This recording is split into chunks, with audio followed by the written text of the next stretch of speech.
রাজ্যের সমস্ত কলেজে ভর্তিতে অবশেষে অভিন্ন পোর্টাল, আর একটি পোর্টালেই এবার রাজ্যে কলেজে ছাত্রছাত্রীরা ভর্তি হতে পারবেন। অনলাইনে 20টিরও বেশি কলেজে এই ভর্তির আবেদন করা যাবে। কেন্দ্রীয়ভাবে প্রকাশিত হবে কলেজ ভিত্তিক মেরিট লিস্ট। কিভাবে সেটা হবে কথা বলবো, আমাদের সঙ্গে রয়েছেন আমাদের প্রতিনিধি কৃষ্ণেন্দু অধিকারী। কৃষ্ণেন্দু, অবশেষে তাহলে অভিন্ন পোর্টাল, আশা করা যায় অনিয়ম কমবে?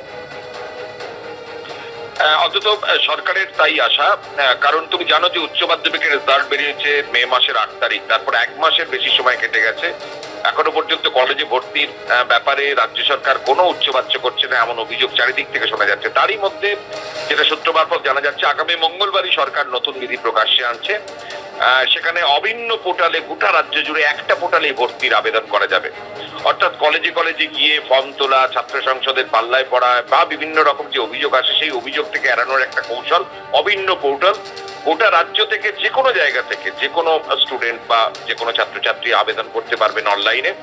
একজন পরীক্ষার্থী মোট 20টিরও বেশি জায়গায় আবেদন করতে পারবেন।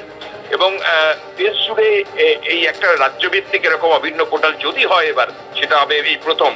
এবং যেটা জানা যাচ্ছে যে কলেজ ভিত্তিক মেরিট লিস্ট বা মেধা তালিকা প্রকাশ করা হবে এবং সেটাও সেন্ট্রালি রাজ্য স্তর থেকে হবে। অর্থাৎ ছাত্র সংসদ বা কলেজ অ্যাডমিনিস্ট্রেশন বা কলেজ কর্তৃপক্ষের কোনো ভর্তি সংক্রান্ত বিষয়ে প্রত্যক্ষ যোগাযোগ থাকছে না, একদম সরাসরি পড়ুয়ারা একটা অভিন্ন পোর্টাল দিয়ে ভর্তি হতে পারবেন। এই ভাবনা এই সরকারের প্রথম নয়, 2022-এ ভেবেছিল, কিন্তু শেষ পর্যন্ত তা ইমপ্লিমেন্ট বা বাস্তবায়িত করতে পারেনি। 23-এ তো একদম তীরে এসে তড়িরোবার মতো একদম শেষ পর্যায়ে সিদ্ধান্ত হয়েও পিছিয়ে আসতে হয়েছিল রাজ্য সরকারকে।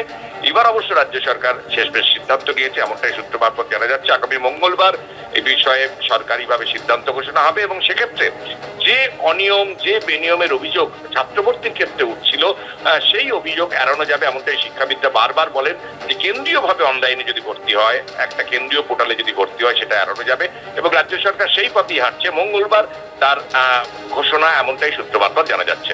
পাপিয়া, ধন্যবাদ কৃষ্ণ।